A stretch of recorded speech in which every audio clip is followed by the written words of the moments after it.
Hello guys, maayong adlaw. So for today's video na atay followers nga nag-PM nato regarding sa about ani. Shout out to Ma'am Jaylee's Kitchenette. Thank you so much ma'am sa imong pag-message sa ako kay mura og feeling gikay nako kay kabalo nagikay ko sa tanan, di ba? Pero kani akong i-share sa inyo is based lang pod sa akong experience.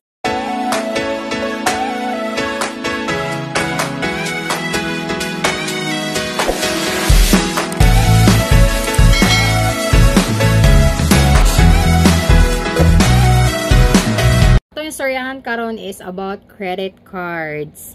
Sa mga naay credit cards or wala pa'y credit cards, dili ko makaingon nga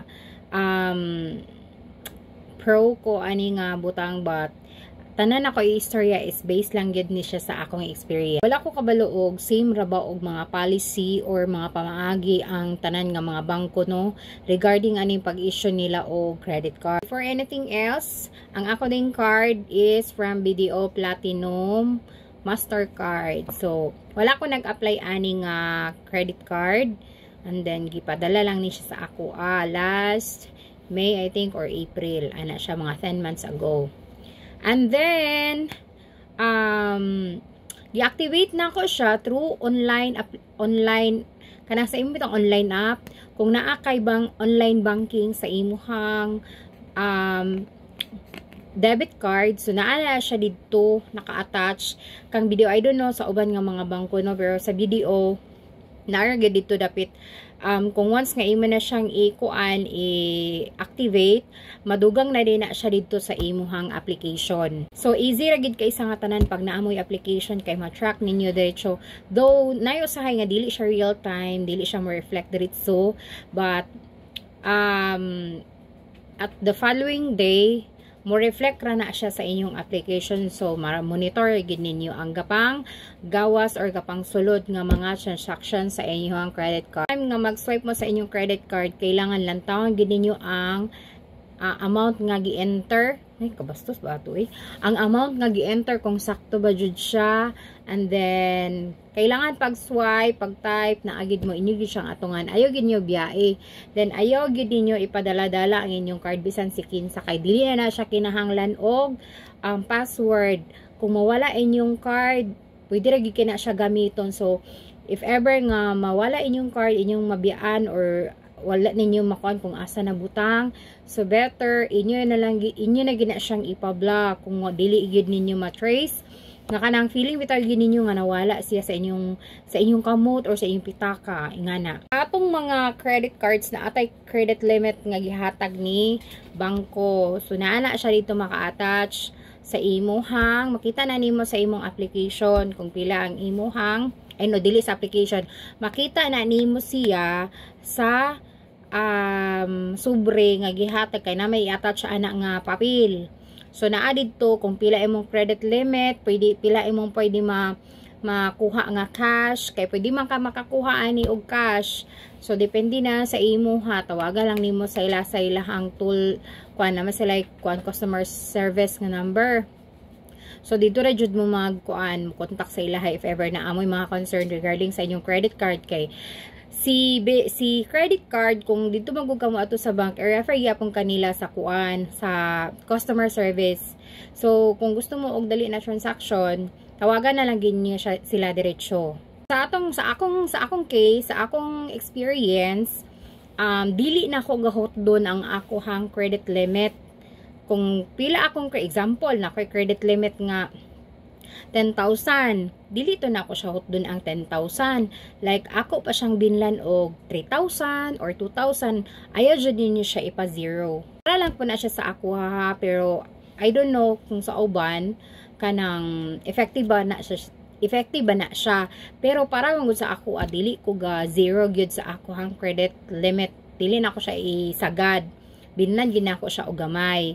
Para mura bitaw og dili gid ma-detect ni dili makuan ni video nga yurot-hurot gid nako ang iyang fund. So aside lugar anang card nga inyong madawat, napod mo katong sobre ay mura og papel nga short bond paper dito na isulat ang inyong limit ang inyuhang pwede ninyo makuha nga cash installment, and then kung kano sa ang inyong ting billing.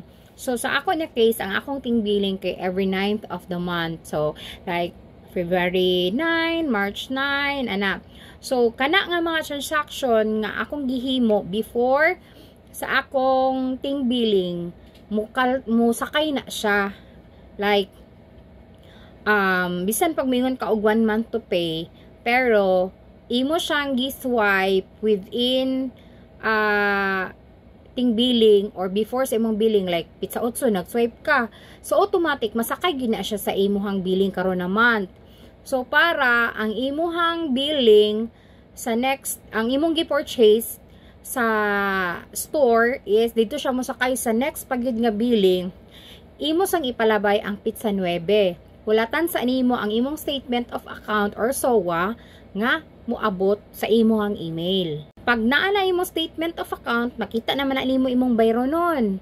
So ang akong gabuhaton ana is every next month, like February 9 ko nag cut off or nag-billing.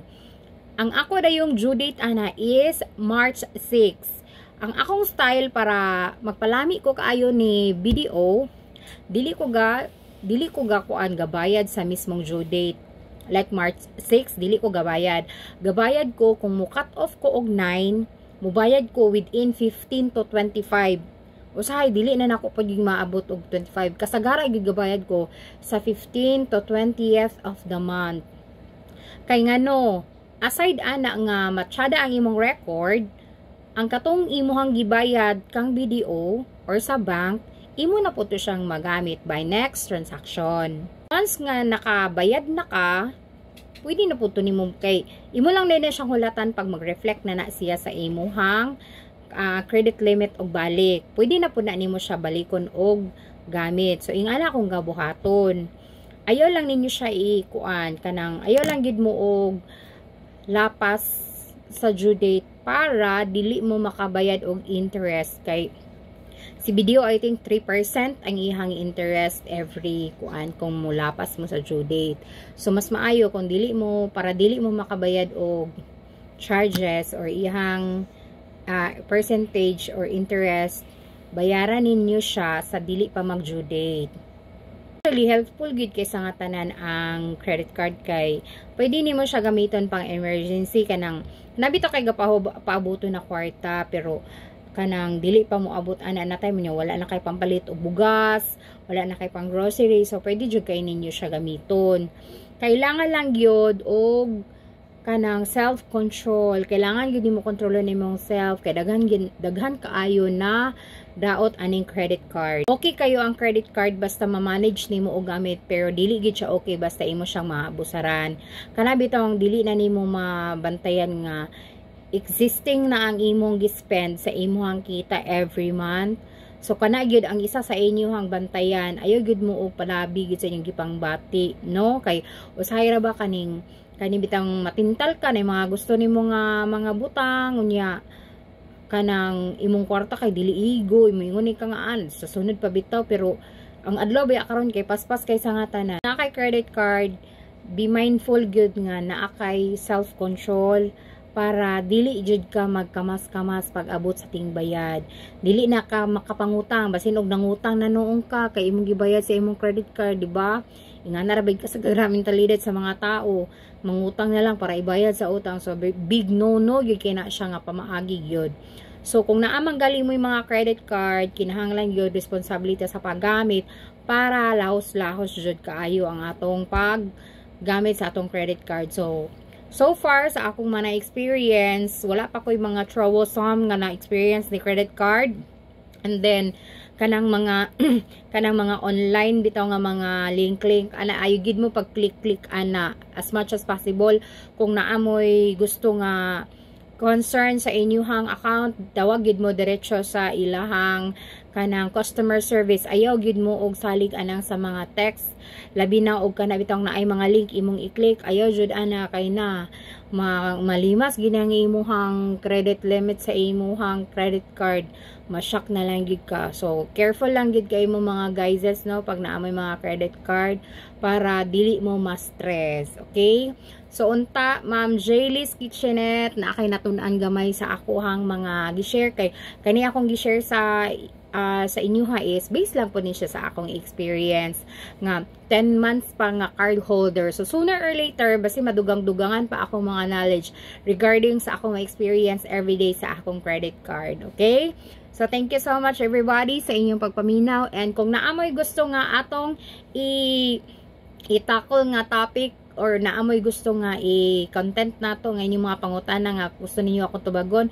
comment down below sa inyo ang gusto nato i-content. Okay, thank you so much everyone and have a nice day.